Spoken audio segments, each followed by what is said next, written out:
खबरदार रहने के लिए चैनल को सब्सक्राइब करें और प्रेस करें बेल आइकन। नमस्कार, मैं हूं प्रवीण और आप देख रहे हैं अपना सबसे भरोसेमंद चैनल इंडिया टाइम 24 न्यूज। एक 4 साल की मासूम जिसे यह भी नहीं पता कि वो किस धर्म की है, किस मजहब की है, वो लड़कों से कैसे अलग है, वो किस दुनिया में है, उस मासूम के घर एक औरत आती है, उसके हाथ में एक ब्लेड होता है।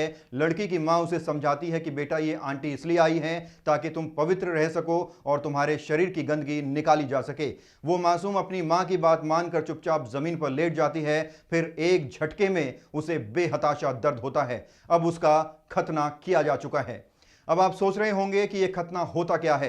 दरअसल खतना किसी भी धर्म का अंग नहीं है, यह सिर्फ एक प्रथा है जो मुसलमानों और यहूदियों में बहुत पुराने समय से चली आ रही है। ना तो बाइबल में ऐसा कुछ लिखा है और ना कुरान में खतने का कहीं भी जिक्र है, फिर भी प्रथा को धर्म के ठेकेदार मानते हैं जो मासूमों को बेहताशा दर्द देता है। महिलाओं की खतना प्रथा के बारे में बहुत से कम लोग जानते हैं। महिलाओं का जब खतना होता है तो महिला के क्लिटरिस को काट कर निकाल दिया जाता है।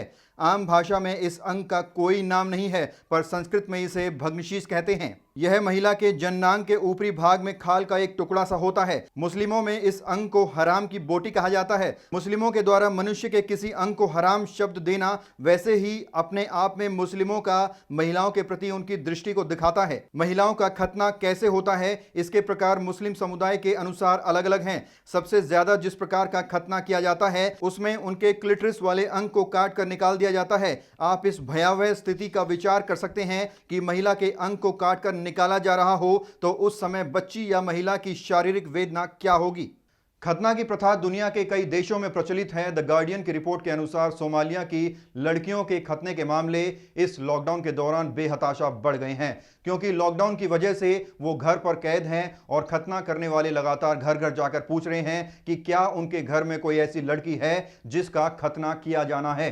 अब जरा सोचिए, जैसे हमारे घरों के बाहर सब्जी वाले ठेले वाले आवाज लगाते हैं कि सब्जी ले लीजिए, ऐसे ही सोमालिया में गलियों के बाहर खतना करने वाले लोगों का शोर शराबा रहता है, जिसमें बच्चियों के अंग को काटकर अलग कर दिया जाता है। मुस्लिम और यहूदी समुदाय में बचपन में ही लड़कों के लिंग के आगे की खाल काट दी जाती है, जिसे हकीका कहते हैं।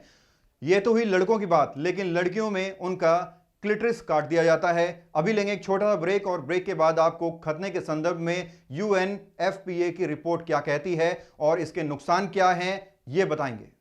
भगत चंद्रा हॉस्पिटल विश्व की सभी आधुनिक और बुनियादी सुविधाओं से परिपूर्ण एक world class multi speciality hospital Mahavir enclave Palam Dawdi road पर स्थित साउथ वेस्ट दिल्ली का एकमात्र मल्टी स्पेशलिटी हॉस्पिटल, जहां 24 घंटे आपकी सेवा में उपलब्ध हैं वेल क्वालिफाइड डॉक्टर्स और हेल्पिंग स्टाफ। डॉक्टर CM भगत द्वारा स्थापित भगत चंद्रा हॉस्पिटल आपकी सेहत का ख्याल रखना ही इसकी प्राथमिकता है, वो भी अफोर्डेबल रेट्स में। और ब्रेक के बाद आपका स्वागत है। UNFPA का अनुमान है कि इस साल लगभग 3 लाख सोमालियन लड़कियों का खतना किया जा सकता है। मामलों में बढ़ोतरी इसलिए भी देखी जा रही है क्योंकि हाल ही में रमजान का महीना चल रहा था और ये खतना करने का पारंपरिक समय माना जाता है। यही नहीं, इस महामारी के दौरान आने वाले 10 सालों में पूरी दुनिया में करीब 20 लाख लड़कियों का खतना किए जाने की उम्मीद है, क्योंकि महामारी की वजह से इस प्रथा को रोकने के लिए वैश्विक स्तर पर किए जा रहे प्रयास धीमे पड़ रहे हैं और आगे भी हालात ऐसे ही बने रह सकते हैं। इस प्रथा के क्या कुछ नुकसान हैं, अब ये समझिए। खतना काफी छोटी उम्र में ही कर दिया जाता है। इस वजह से छोटी छोटी बच्चियां महीनों तक दर्द से तड़पती रहती हैं। डॉक्टर्स मानते हैं कि खतने की वजह से पेशाब करने में बहुत तकलीफ होती है। अलग अलग प्रकार के इन्फेक्शन हो जाते हैं, सिस्ट यानी गांठें हो जाती हैं। यहाँ तक कि जब वो बच्चे को जन्म देने वाली होती है तो उन्हें काफी गंभीर दिक्कतों का सामना करना पड़ सकता है। अब आप सोच रहे होंगे कि जब इसके इतने ज्यादा नुकसान हैं तो ये होता क्यों है। इसकी वजह सुनकर भी आप हैरान रह जाएंगे। धर्म के सौदागर ये मानते हैं कि अगर लड़कियों का क्लिटरिस काट दिया जाए तो वो सेक्सुअली एक्साइट नहीं होंगी, शादी से पहले उनका सेक्स करने का मन नहीं करेगा, वो वर्जिन रहेंगी। इस रिपोर्ट को दिखाकर हमारा मकसद किसी धर्म या मजहब को टारगेट करना बिल्कुल नहीं है और ना ही किसी की धार्मिक भावनाओं को ठेस पहुंचाना है। हम सिर्फ अपने दर्शकों को दुनिया भर में घटित होने वाली चीजों से अवगत कराना चाहते हैं।